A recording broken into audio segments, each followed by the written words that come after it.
The one piece of advice I'd give myself first starting out as an entrepreneur, and I've been an entrepreneur now for over 20 years, is this idea of expecting failure.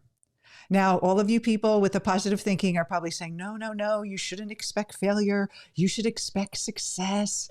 And what happens when you do that is that you become attached to only feeling as if you're doing it right when you're succeeding.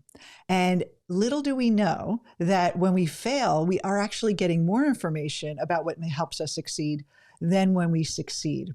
And Michael Jordan famously said, "I have failed and failed over and over again, and that's why I succeed." It's really a part of success. And if we can integrate it, embrace it, and not push it away, not avoid it, and embrace the lessons from all the failures, everything will work out in the end. I see so many people, I've coached thousands of people that are starting their businesses, and it breaks my heart when they fail in the beginning or they have a setback and they just give up. And they say, this isn't for me. I must not have it in me. Only certain people can be successful. And this is just not part of who I am. And they forget that just the desire for something, just the desire to create something new means that they have it in them.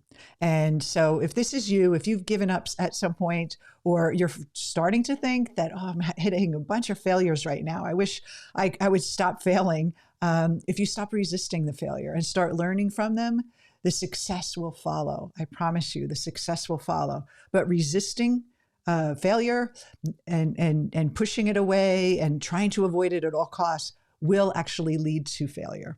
And what leads to success is embracing it full on as part of the process. And then you enjoy the journey as an entrepreneur so much better because it has ups and downs, and you can't ride that wave like that. You have to stay steady with all the ups and downs of that roller coaster of becoming a successful entrepreneur. So I hope you take my advice. I wish I had this when I first started. I used to beat myself up so much for failing and being hard on myself. And if you're like me, you probably can relate to that.